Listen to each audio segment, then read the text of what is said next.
Good morning, doctors. I'm Lexi Lin, and today I'd like to show you a deep bite case correction with spark aligners.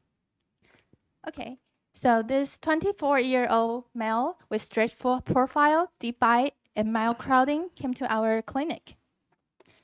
His profile is pretty good, and he has a low smile line. The facial is symmetrical. Intraorally, the midline was on, and it was class 1 on both sides.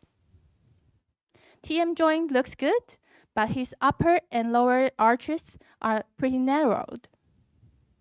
From the sabermetrics, we can tell that except for the proclined upper incisor, other measurements are within normal limit. Okay, and we can see there is one extra buccal cast on his 1.7. So this is an indication for aligner treatment because it's hard for us to bond a bracket tube on this tooth. But now the question is, rumor has it that deep bite is hard to correct with aligners. So what do you think? Is it really hard to treat this kind of case with aligners? The answer is no. Please take a look at the posterior inclinations. If you look at this inclination narrowed, it is a good sign for treatment like this.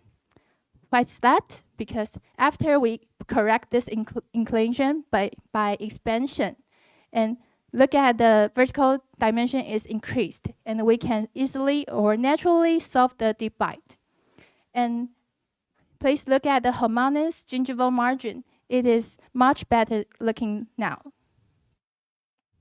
Okay, let's take a look at the simulation. We expand 3 millimeter per quarter on each side within 40 aligners. So that's how we solve the deep bite. And if I can do it again, maybe we don't need to necessarily bond so many attachment on the buccal side of each tooth, I think. But anyways, from the other view, we can see that expansion of 3 millimeter per quarter, we can also gain the retraction of 2 millimeter on the incisors. That's how the measurement tells us. This is not, this is by individual, so maybe next time you can see how much expansion you need to get the retraction. And this is favorable for us to correct the proclination of the upper incisors. Okay. So aligner alone can develop a very beautiful arch for us within a year, both upper and lower, as you can see. Good, isn't it? And one other thing I'd like to mention is that please look at the spark aligner margin. How fit is it? You can compare your clinical experience with another leading aligner brands.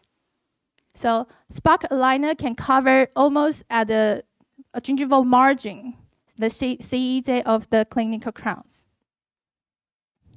And if we ask the patient to take off the aligners, there's no posterior open bite that usually would be seen in the aligner treatment cases. So very beautiful result, right?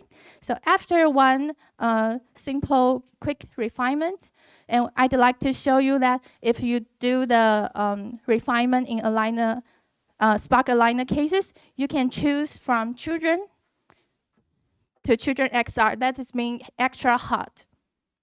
So you can choose a harder aligner material in the refinement phase. And for your comparison, the elastic modules of Invisalign is lower than children and children XR.